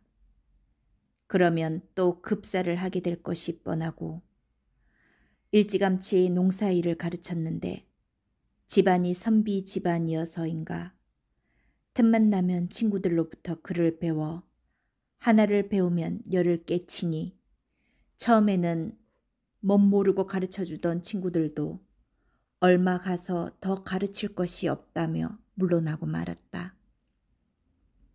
친구들로부터 글을 배우다 들켜 증조모, 조모, 모친으로부터 호댕꾸지람을 듣기도 했지만 그래도 글을 배우고 싶어 애가 탔다. 대대로 학문을 한 집안이라 피는 못 속이는지 글을 배우고 싶은 욕망은 어쩔 수 없는 모양이었다. 나이 17세가 되자 글을 배우고 싶은 마음이 솟구쳐 그만 집을 나오고 말았다. 그리고 글방을 찾아가 낮에는 일을 해주고 밤에는 공부를 했는데 워낙 영특해서 글방 선생이 혀를 내두를 지경이었다. 하루는 선생이 그를 불러 앉혀놓고 과거 시험 보기를 권하였다. 너의 영특함은 그 누구도 따를 사람이 없겠다. 이제 그만한 실력이면 과거 급제는 따놓은 당상이니 한양으로 길을 떠나도록 하여라. 스승님의 뜻 모르는 바 아니오나 저는 그럴 처지가 아닙니다. 꼭 과거에 응시하려는 게 글을 배우는 목적도 아니오니 너무 권하지 마십시오. 선생으로서는 그 말이 뜻밖이었다. 누구나 글을 배우면 과거에 응시하는 게 순서이고 또 그것을 위해 글을 배우는 것인데 과거를 싫어하다니. 그게 무슨 소리냐? 그럼 너 같은 인재가 이런 총구석에서 썩을 것이란 말이냐? 자세한 사정은 말씀을 드릴 수 없습니다만 저는 과거에 응시할 형편이 못 되오니 더 이상은 거론을 말아주십시오. 정중하게 거절을 하고 나오자 바깥에서 이야기를 듣고 있던 선생의 딸이 안타까운 표정으로 다가온다. 선생의 딸은 빼어난 미인인데다 아버지의 가르침에 따라 몸가짐 또한 나무랄 데가 없는 교수였다. 도련님께 제가 감히 말씀드리기 송구합니다만 왜 과거를 안 보시려는지 궁금합니다. 내게는 말 못할 사정이 있다오. 낭자에게 자세히 말할 수 없으니 안타까울 따름이요. 둘은 서로 좋아하는 사이였다. 총각은 처녀의 됨됨이에 마음이 끌렸고 처녀는 총각의 성실함에 마음이 끌려 혼약까지는 하지 않았지만 그럴 마음을 염두에 두고 있는 상태였다. 처녀의 가족들도 그런 사실을 은연중 눈치는 채고 있었지만 서로 모른 척하고 있을 뿐이었다. 처녀는 어떻게 하면 총각이 과거에 급제하게 할 수 있을까 골똘히 생각했지만 뾰족한 방법이 떠오르지 않았다. 며칠을 골똘히 생각하던 처녀는 무슨 생각을 해냈는지 총각에게 비장한 각오로 말했다. 도련님의 뜻이 어디에 있는지 모르오나 제게는 도련님이 과거에 급제하는 게 희망이었습니다. 이제 저의 희망을 꺾으시려 하니 저는 더 이상 살아있을 이유가 없습니다. 스스로 목숨을 끊거나 머리를 깎고 산으로 들어가려 하니 그렇게 하소서. 하늘이 무너지는 소리였다. 집을 나와 외톨이로 사는 형편에 그래도 희망을 갖게 해주고 사는 보람을 안겨주었던 사람이 자기 때문에 인생을 포기하겠다고 하니 말이다. 그게 무슨 소리요? 그건 천부당 만부당한 말이요. 다시는 그런 소리 입에도 내지 마시오. 아닙니다. 저는 이미 마음을 정했으니 그렇게 하소서. 오늘 밤이 도련님을 마지막으로 보는 것이라 생각하니 소녀의 마음이 찢어지는 듯 하옵니다. 집안 내력을 이야기해 줘봐야 과거를 보지 않으려는 핑계로 생각할 것이고 그렇다고 과거에 급제하면 죽게 될 것이니 총각은 이러지도 저러지도 못하고 있었다. 총각의 표정을 살피던 처녀는 총각의 마음에 동영호가 있음을 알고 더욱 다그쳤다. 그럼 우리의 인연은 현세에서는 이만 끝난 줄 알겠습니다. 저 세상에서나 맺어질 것을 기도드립니다. 안녕히 계십시오. 마지막 말을 남기고 돌아서는데 총각은 얼떨결에 처녀를 붙잡았다. 내게 며칠만 생각할 여유를 주오. 이렇게 다급하게 다그치니 내 어찌해야 좋을지 모르겠소.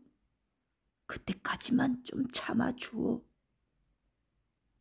그제야 처녀는 얼굴 표정이 밝아지며 안도의 한숨과 함께 회심의 미소를 지었다.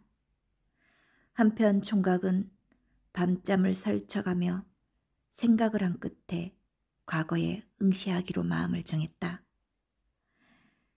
사내 대장부라면 사랑하는 사람을 위해 목숨을 바칠 수도 있어야 한다.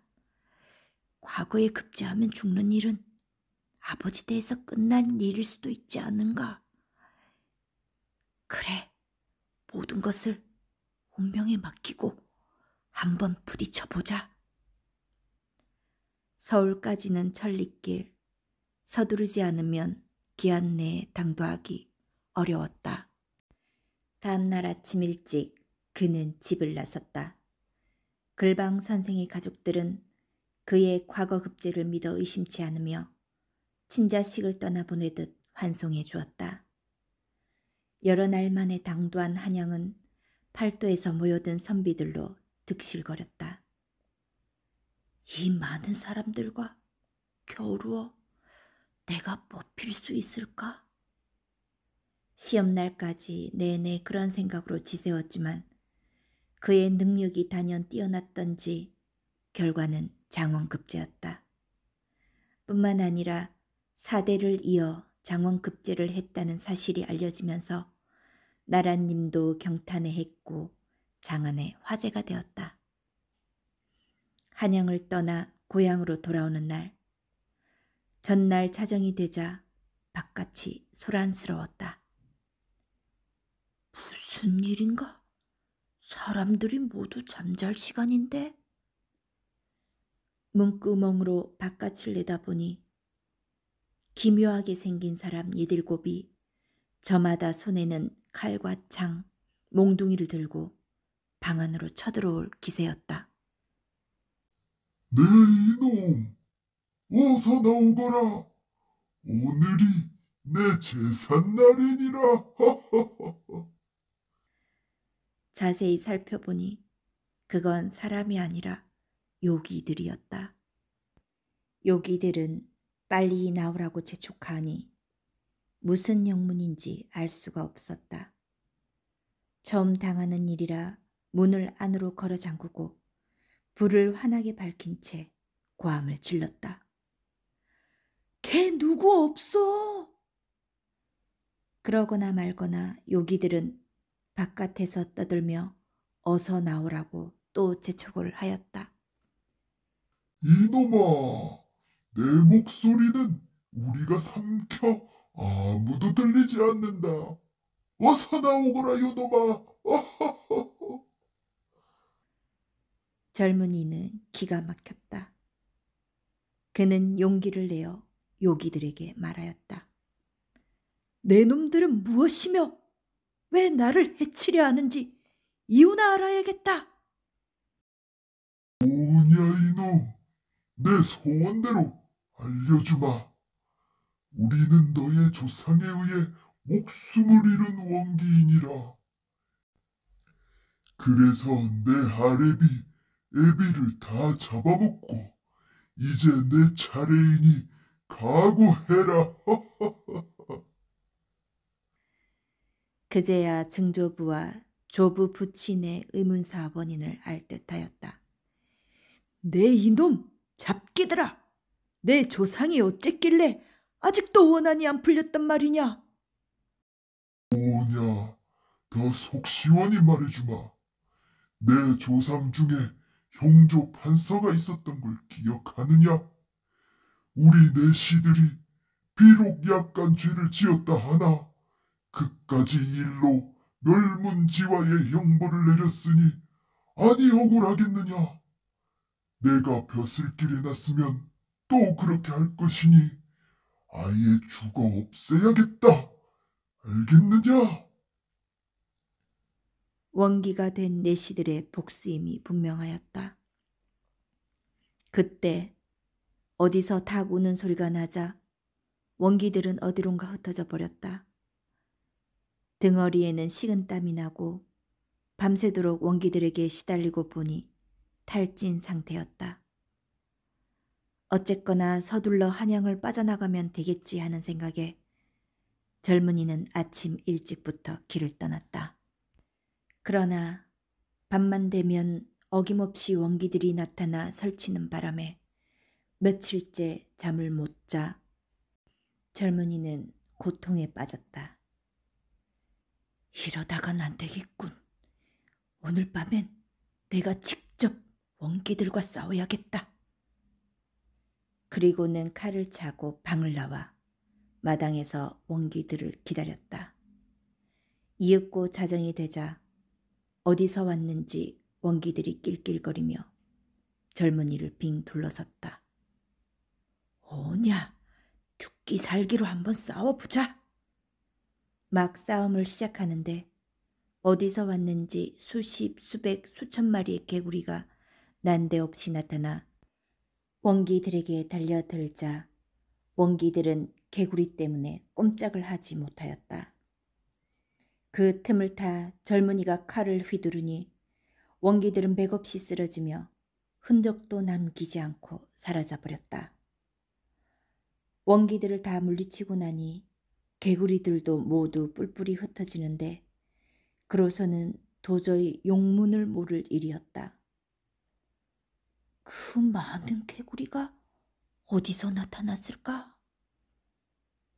곰곰이 생각하더니 젊은이가 무릎을 탁 친다. 그렇구나. 개구리들도 은혜를 갚을 줄 아는구나. 과거를 보러 올라가다 이 마을의 들판에서 있었던 일이었다. 어느 한 곳을 보니 올챙이가 웅덩이에 새까맣게 모여 있었다. 물이 말라 모두 죽게 된 게 불쌍해서 젊은이가 냇가에 살려보낸 적이 있었는데 그 올챙이들이 커서 은혜를 갚은 것이었다. 사람의 복수심은 원기가 되어 나타나고 짐승은 살아서 은혜를 갚는구나.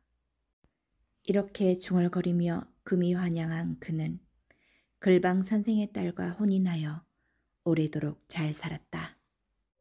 소금 나오는 맷돌 이야기 시작하겠습니다. 옛날에 한 농부가 살았어요. 농부네 가족은 몹시 가난했지만 오순도순 정답게 지냈어요. 하루는 농부네 쌀독에 쌀이 똑 떨어졌어요. 걱정 말아요. 내가 형님네 가서 쌀을 얻어오리다. 농부는 서둘러서 형님네 집으로 향했어요. 형님, 쌀 좀 빌려주세요. 농부가 부르는 소리에 형님이 비실비실 걸어 나왔어요. 미안하구나. 줄게 이것뿐이로구나. 형님은 농부에게 좁쌀을 한 줌 나눠주었어요. 농부는 고마워서 눈물이 핑 돌았어요.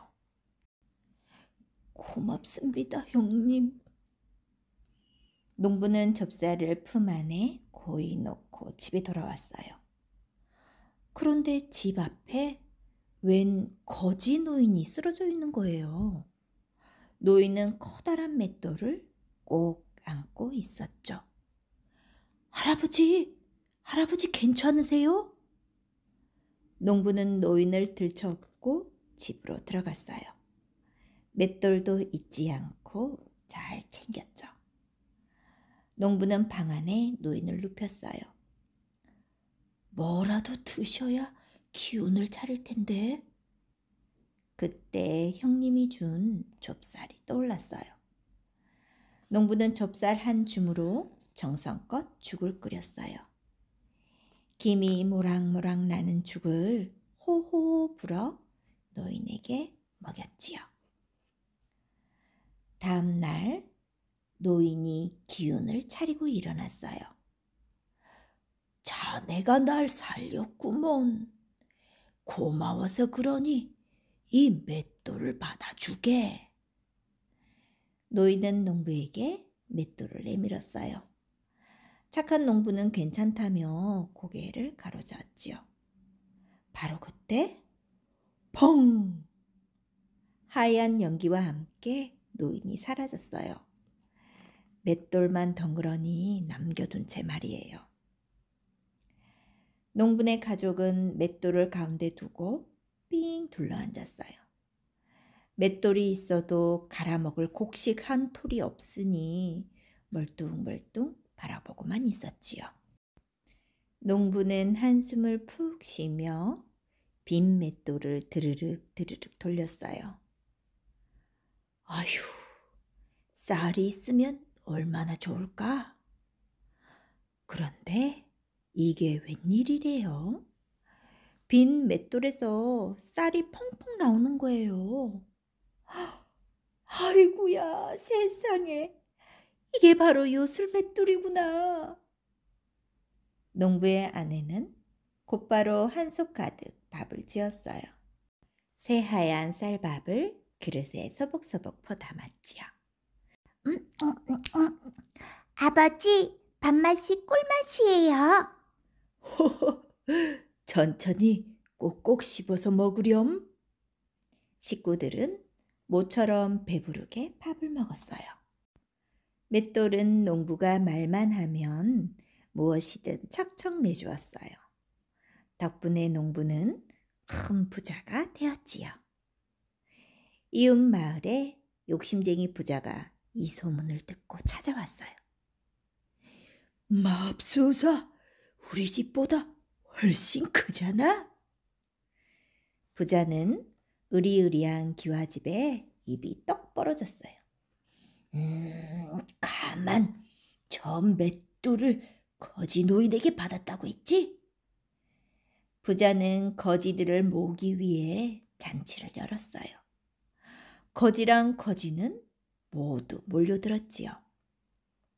하지만 눈을 씻고 찾아봐도 맷돌을 들고 온 거지는 한 명도 없었어요. 부자는 속이 부글부글 끓었어요. 차라리 맷돌을 훔쳐와야겠다. 그날 밤 부자는 살금살금 농부네 집으로 갔어요. 맷돌은 벽장 속에 얌전히 놓여 있었죠. 부자는 조심조심 맷돌을 품에 안고 쏜살같이 농부네 집을 빠져나왔어요. 여기서 맷돌을 쓰면 내가 훔친 게 금방 들통나겠지? 이웃나라로 가져가서 떵떵거리며 살아야겠구나. 부자는 그 길로 바닷가로 갔어요. 마침 주인 없는 배가 한 척 떠 있었죠. 배 위에 훌쩍 올라탄 부자는 부랴부랴 노를 저었어요. 부자는 빨리 맷돌을 돌려보고 싶었어요. 가장 비싸고 귀한 게 뭘까? 곰곰이 생각하던 부자가 맷돌을 돌리며 쩌렁쩌렁 외쳤어요. 소금 나와라! 그러자 맷돌에서 소금이 술술 나오기 시작했어요. 어느새 새하얀 소금이 배 안에 그득 쌓였지요. 조금만 더, 조금만 더! 욕심쟁이 부자는 계속 맷돌을 돌렸어요. 소금은 배를 가득 채우고서도 넘쳐 흘렀죠. 조금만 더, 조금만 더! 산더미같이 쌓인 소금에 배가 기우뚱하더니 결국 홀라당 뒤집혀 버렸어요. 사람 살려! 결국 부자는 맷돌과 함께 꼬르륵 바다에 빠지고 말았답니다. 바닷속 깊이 가라앉은 맷돌에서는 지금도 소금이 나오고 있대요. 이게 바로 바닷물이 짠 이유라네요. 첫 번째 이야기, 부자가 되려면. 같은 마을 친한 두 친구가 있었는데 하나는 부자로 잘 살지만 하나는 늘 가난하였다. 가난한 친구는 어떻게 하면 나도 잘 살 수 있을까 하는 생각을 하다 부자 친구에게 그 비결을 물었다. 그러자 부자 친구는 간단하게 대답했다. 특별한 비결은 없네. 오로지 모든 물건을 소중하게 생각할 따름이라네. 소중하게 생각한다? 부자 친구는 말로는 부족하다는 생각에 직접 보여주고자 친구를 데리고 어디든지 멀리 가보기로 했다. 둘은 목적지도 없이 길을 떠났는데 공동묘지를 지나다 보니 상여를 맺던 새끼가 버려져 있었다. 부자 친구는 가난뱅이 친구에게 그것을 주우라고 했다. 이렇게 더러운 것을 시키는 대로 하게. 속으로 내키진 않았지만 부자 친구가 시키는 일이니 할 수 없이 새끼 뭉치를 들고 갔다. 어느 고개에 이르자 옹기장수 하나가 끙끙대며 안절부절 못하고 있었다. 왜 그러냐고 물으니 지게 위에 옹기를 묶었던 줄이 끊어졌으나 고개 위에는 묶을 만한 게 없어 이러지도 저러지도 못하고 있었다. 부자 친구는 가난뱅이 친구가 가지고 있는 새끼를 옹기 장수에게 주니 그는 고맙다고 인사를 몇 번이나 하더니 물동이 하나를 주었다. 부자 친구는 그걸 가난뱅이 친구에게 들려서 또 길을 걸어갔다. 어느 우물가에 가니 남의 집 일을 아는 듯한 안악이 근심스런 표정으로 쩔쩔매고 있었다. 왜 그러냐고 물으니 물동이를 깨뜨려 주인집에서 쫓겨나게 생겼다고 말하였다. 옹기 장수에게 얻은 물동이를 주니 이제야 살았다며 조금만 기다리라고 했다. 조금 있으니 그 안악은 방금 긁은 것인지 김이 모락모락 나는 누룽지를 한 움큼 가져다 주었다. 부자 친구는 이거라도 족하다는 표정이었지만 가단뱅이 친구는 물동이와 누룽지를 바꾼 게 아무래도 손해를 본 느낌이었다. 이것도 다 제 값을 할 것이니 소중하게 간직하게. 누룽지를 얻은 둘이 또 정처 없이 길을 가는데 제법 높은 고갯마루에서 웬 젊은이 하나가 기진하여 쓰러져 있는 것을 발견했다. 의식이 가물가물한 젊은이를 두 사람이 흔들어 깨우자 들릴 듯 말 듯 사정을 하였다. 먹을 것을 좀. 계곡물을 떠다 먹이니 겨우 눈을 떴으나 기진하여 일어나 앉는 것조차 힘겨운 모양이었다. 얼른 가지고 있던 누룽지를 건네주니 처음에는 조금씩 씹어 먹더니 이내 개눈 감추듯 먹어치웠다. 기운을 차린 젊은이는 고맙다고 연신절을 하였다. 뉘신지는 모르나 정말 고맙습니다. 저는 아버님의 심부름으로 한양을 다녀오다 하인 놈이 여비를 가지고 주랭랑을 치는 바람에 길을 잃고 헤매던 중 여기서 그만 쓰러지고 말았답니다. 다행히 귀인을 만나 목숨을 건졌으니 두 분은 제 생명의 은인이십니다. 수고스럽지만 저의 집까지만 데려다 주신다면 보답은 충분히 하겠습니다. 이렇게 하여 젊은이를 부축해서 자기 집에 데려다 주니 대궐 같은 집주인은 자기 아들을 구해주었다며 나귀 등이 휘어지도록 많은 돈을 실어주었다.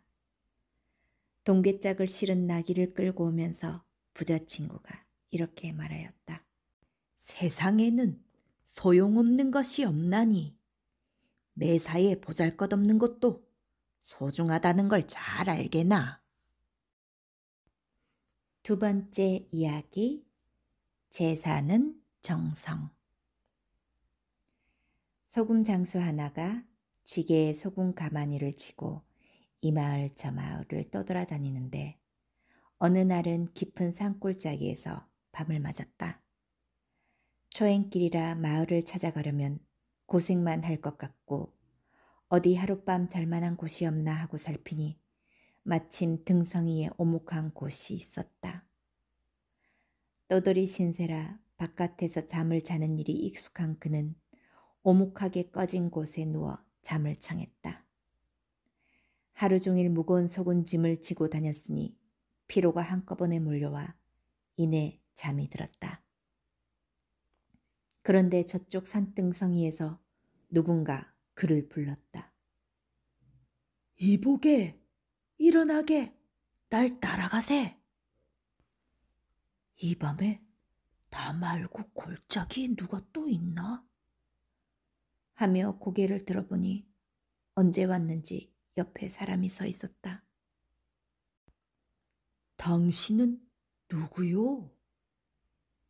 의아한 표정을 지으며 소금장수가 묻자 그 사람도 의아한 표정으로 혼잣말을 중얼거렸다. 오, 주인이 바뀌었구만. 당신은 언제 왔소? 더욱 모를 소리만 하였다. 할 수 없군. 당신이라도 날 따라오세. 오늘이 내 기일이 아닌가. 모처럼 우리 술이라도 한 잔 먹고 오세. 소금 장수는 영문 모를 소리에 두 눈만 껌뻑였다. 아, 가자니까 그러네. 소금 장수는 영 마음이 내키지 않았다. 기일은 무엇이며 주인이 바뀌었다는 말은 또 무슨 소리인가. 난 피곤해서 도저히 일어나기 싫소. 가려거든 혼자 갔다 오시오. 빨리 따돌리기 위해 무작정 그렇게 이야기하고 드러누웠다. 그러자 그는 돌아서며 혼자 중얼거렸다. 그렇다면 할 수 없지. 나 혼자 갔다 와야지. 작년에는 동행이 있었는데. 그러면서 산을 내려가는데 눈 깜짝할 사이에 사라져버렸다. 그 사람을 보내놓고 이내 잠이 들었는데 얼마 안 있어 또 그 사람이 투덜거리며 돌아왔다. 내 참 기가 막혀서 자식들이라는 게 말짱 헛거요. 혼잣말이었지만 무척 화가 난 표정이었다. 아, 글쎄, 밥이라고 차려놓았는데 구렁이와 개구리가 들어있지. 응? 술에는 썩은 새 한 마리가 있더라고. 내 그걸 어떻게 먹겠나. 화가 나서 음식상을 내동댕이 치고 왔네. 소금 장수는 잠결에 영문도 모르고 그의 푸념을 들어야 했다. 그런데 한 가지 속이 편치 않은 게 있네. 상을 뒤집을 때 손자놈이 불구덩이에 처박히더라고. 운전하지 못할 텐데 그게 자꾸 마음에 걸리네. 왜 그러셨습니까? 조금만 참지 않으시고. 내 처음 술을 권할 땐 참았지. 썩은 새를 후후 불어내고 억지로 술 몇 잔은 먹었지. 아, 그러다 그만 화가 치밀더라고. 그래서 술만 몇 잔 먹고 그냥 왔네. 어이, 취한다. 나 가네. 그러면서 휘적휘적 저쪽 산으로 건너갔다. 소금 장수는 두 번이나 잠에서 깨어난 것을 보충이라도 하듯 이내 깊은 잠에 빠져들었다. 그러다 시끄러운 새소리와 햇빛에 눈이 부셔 일어나니 해가 중천에 떠 있었다. 배도 고프고 목도 말라 일어나 보니 자기가 자고 있는 곳은 다름 아닌 무덤을 파낸 곳이었다. 누군가 이장을 한 모양이구나. 내가 무덤에 누워 있었으니 죽은 사람의 혼백이 찾아와 친구인 양 제삿밥을 얻어먹으러 가자고 했구나. 그런 생각에 미치자 머리끝이 쭈뼛해졌다. 남의 무덤 자리에서 잠을 잔 소금 장수는 흙먼지를 털며 일어나 산을 내려왔다. 얼마 안 걸어서 이내 마을이 나타났다. 지척에 마을이 있는 줄 모르고 남의 무덤에서 잠을 잤구나. 이렇게 생각하며 아침 요기를 하기 위해 찻집의 문을 두드렸다. 밥이 있으면 좀 주소. 밥값은 소금으로 드릴 테니. 소금 장수를 본 그 집 할멈은 뭔가 생각하더니 입을 열었다. 그러지 말고 저 옆집으로 가보시오. 어제 제사를 지냈으니 제사 음식이라도 얻어먹을 수 있을 거요. 그러면서 그 집을 알려주는데 소금 장수가 생각해보니 어젯밤 꿈에 나타났던 그 사람의 제사가 틀림없다. 그 사람의 이야기도 들은 바가 있으니 뒷일이 궁금하기도 해 그 집을 찾아갔다. 주인이 반갑게 맞아들이며 음식상을 차려주는데 음식들이 모두 깔끔했다. 어제 그 양반 제사는 아닌가 보군. 그 양반은 화를 무척 내던데. 술과 음식을 배불려 먹고 나니 집안 분위기가 좀 이상했다. 침울한 분위기가 감돌고 방 안에서는 한숨 소리도 간간히 들렸다. 그렇다면 혹시 그 양반이 상을 뒤집어 엎을 때 손자가 불구덩이에 떨어졌다고 마음 아파했는데 그 손자가 다친 일 때문에 그런가? 그런 생각에 잠겨 있는데 주인인 듯한 사람이 상을 치우러 왔다. 네, 하나 물어봅시다. 집안에 무슨 우환이라도 있어? 비록 소금 장수 주제이긴 하지만 진지하게 묻는데 대답을 안 해줄 수도 없었다. 그렇소. 어제가 저의 선친 기일인데 이상한 일이 벌어져 제사가 엉망이 되어버렸다오. 더 자세한 것은 묻지 마시오. 아이까지 다쳐 심기가 좋지 않으니. 하며 상을 들고 나가려 했다. 내 어젯밤 하도 이상한 일을 당하여 당신 일과 무슨 상관이 있는가요? 묻는 것이니 자세히 좀 말해주시오. 주인은 마지못해 자리에 앉으며 이야기를 하는데 내용은 이러하였다. 제사를 지내며 술을 쳐 올리는데 갑자기 엎질러졌다. 그리고 밥뚜껑을 여는데 잘못하여 떨어뜨려 상 아래로 구를 때 제를 지내던 아들이 놀라 엉덩방아를 찢는 바람에 향로에 주저앉아 크게 되었다. 이러니 제사가 제대로 될 리가 없었다. 소금 장수가 곰곰이 생각하니 어젯밤에 그 양반이 한 얘기와 일치하였다. 술과 밥이 엎질러지고 상에서 떨어진 것은 상을 내동댕이 친 것과 다름없고 아이가 향로에 대인 것은 불 속에 들어간 것과 같았다. 그렇다면 어제 그 양반의 제사가 분명했다. 그럼 어제 제사 때 올린 술과 밥은 있소? 그대로 있지요.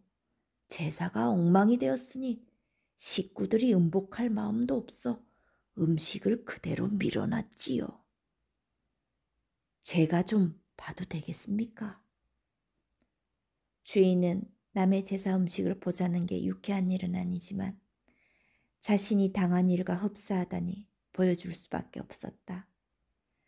음식을 살피던 소금 장수는 제사밥에 머리카락이 들어있고 돌과 잡곡이 섞여 있는 것을 발견해야 했다. 그리고 조전자의 술에는 파리가 한 마리 빠져 죽어 있었다. 머리카락은 뱀을 뜻했고 잡곡과 돌은 개구리, 술의 파리는 썩은 새로 연상하며 자신이 어젯밤에 경험한 일을 일러주니 그제야 주인도 놀라며 정성이 부족했음을 뉘우쳤다고 한다.